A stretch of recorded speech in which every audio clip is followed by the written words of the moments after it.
Somewhere over the western United States, a US military helicopter crew watched something in the sky. The objects were orange.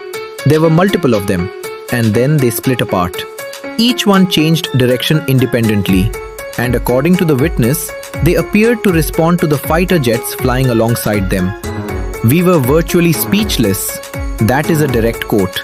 Not from a UFO blogger, not from a conspiracy forum, from a senior officer inside the United States intelligence community, in an official declassified government document that you can read yourself right now on a Pentagon website.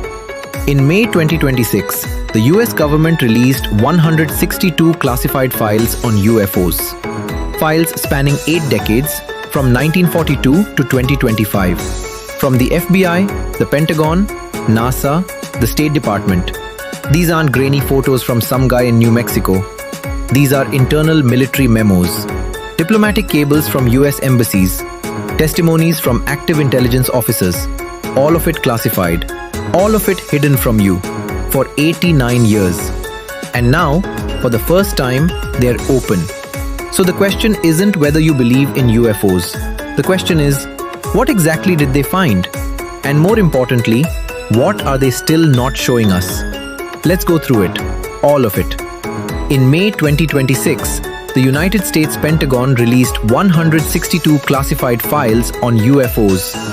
Files that had been locked away for decades, some of them since 1947.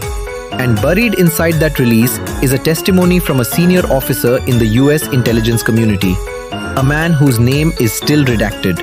And what he describes seeing left him, in his own words, virtually speechless. We're going to get to that, but first, you need to understand why this moment is different from every other UFO story you've heard before. For most of modern history, the US government had a simple policy on UFOs: deny, deflect, dismiss. If you asked an official about UFOs 20 years ago, you'd get one of two answers. Either, "We have no information on that," or "It was a weather balloon." That era is over. In February 2026, President Trump signed an executive order directing every federal agency, the Pentagon, the FBI, NASA, and the State Department, to declassify and release their UAP files to the public. UAP, Unidentified Anomalous Phenomena. That's the government's new term for what the rest of us still call UFOs. The program was named PURSUE, the Presidential Unsealing and Reporting System for UAP Encounters. And on May 8, 2026, the first batch of files went live on a publicly accessible government website. No security clearance required. 162 files, spanning 1942 to 2025, from the FBI, Department of Defense, NASA, and the State Department. And the question everyone immediately asked was, what took so long? To understand why these files matter, you have to go back to the summer of 1947.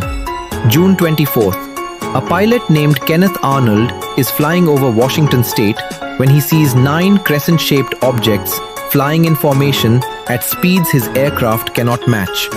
He tells reporters they move like a saucer skipping over water. The phrase "flying saucer" is born overnight. 10 days later, on July 4th, 1947, a rancher named Mac Brazel finds debris scattered across his ranch 75 miles outside Roswell, New Mexico. He reports it to local authorities. The military sends investigators.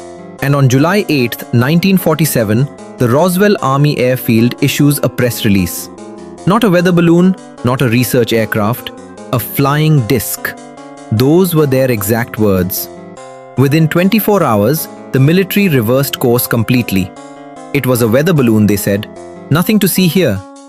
But the files released in 2026 include a memo, an actual FBI memo from the Bureau's Dallas field office, in which an agent reports that a US Air Force major called to say that an object purporting to be a flying disc was recovered near Roswell, New Mexico.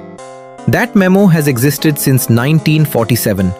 It was just declassified this year. The official explanation today is that the Roswell debris came from Project Mogul, a classified Cold War program using high-altitude balloons to detect Soviet nuclear tests. And maybe that's true. But here's the thing.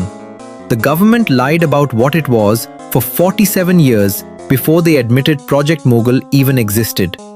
So when the same government says there's nothing unusual in these new files, you can understand why a lot of people aren't simply taking their word for it. Let's talk about what's actually in these documents. Because when most people hear UFO files declassified, they imagine one of two things: either proof of little green men or a bunch of boring paperwork. The reality is somewhere far more interesting and far more uncomfortable. The FBI contributed a case file spanning 1947 to 1968. 2 full decades of flying disc reports, most of them unresolved. The modern military files cover incidents across Iraq, Syria, the Persian Gulf, the Mediterranean, Africa, and the Western United States, all within the last 3 years.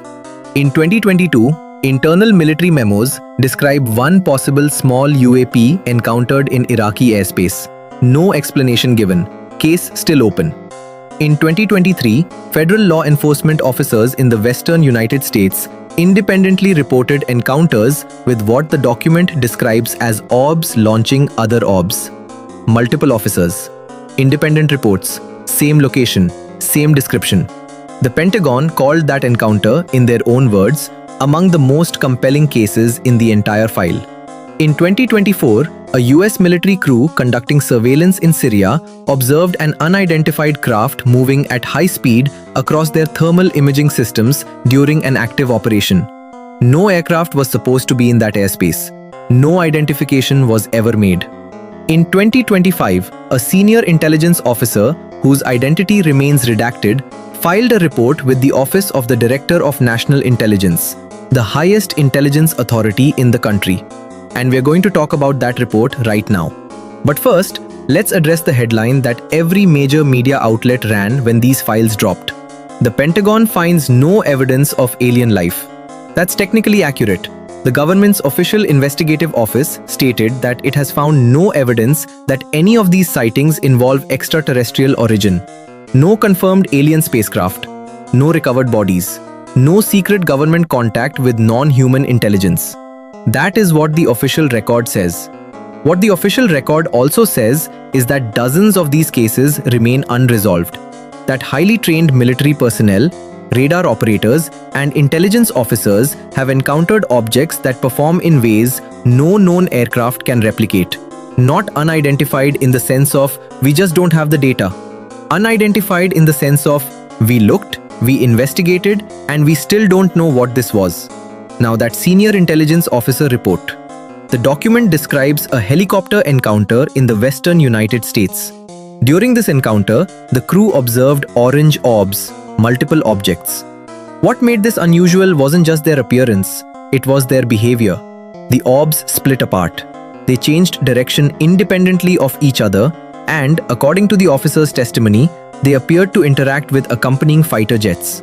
The officer's conclusion, written in an official intelligence document and now available on a public government website, reads, "We were virtually speechless after these observations." A senior official in US intelligence. Speechless. Now, I want to be careful here. Here's where I leave you. Being speechless doesn't mean it was extraterrestrial. It could be advanced adversarial technology. Chinese or Russian drones operating in ways we didn't anticipate. It could be classified US military programs that certain intelligence officers weren't clear to know about. Those are real possibilities. But here's what we can say with certainty. This person saw something. Something that defied explanation at the highest levels of the US intelligence apparatus. And for 89 years, the government's response to accounts like this one was to classify them, deny them, or bury them. We are now reading them on a public website. That is not a small thing. Here's what I think is the most important part of this story. The government didn't release everything. They released 162 files, and they explicitly said more will follow, on a rolling basis, with no end date announced. Which means there's a queue, there are more files, and someone in Washington is deciding right now what we get to see next and what stays locked away. The files we've received contain significant redactions, names blacked out, coordinates removed, specific technical details gone, State Department diplomatic cables in the release date back to 1985 and cover incidents reported by embassies around the world. A commercial airline crew in 1994 over Tajikistan reported a strange object at 41,000 feet. That file was classified for over 30 years, and historical records from just 1 year after Roswell remain partially restricted. Here is the picture that emerges from these files taken as a whole. The US government has been aware of unexplained aerial phenomena for at least 8 decades. They have documented hundreds of credible encounters by trained military and intelligence personnel. They have classified this information from the public, and when pressed, whether by congressional mandate, court order, or executive directive, they have released it in fragments, with significant portions still withheld. That doesn't tell us what these objects are, but it does tell us something important about how the government has chosen to handle a question that, based on the evidence in their own files, they cannot fully answer. For 89 years, the official position was simple. There's nothing here. Weather balloons, atmospheric anomalies, optical illusions. Now the same government that maintained that position is operating a website dedicated to UFO disclosures and releasing infrared footage of objects that no agency can identify. Make of that what you will. What I can tell you as a matter of documented public record is this. There are objects in our skies that highly trained people whose entire professional lives depend on accurate observation and reporting, cannot explain. Whether that's advanced technology from a foreign adversary, classified programs we don't know about, or something entirely outside our current understanding, those questions remain open. And the government, for the first time in nearly a century, is officially admitting that they remain open too. Now I want to hear from you.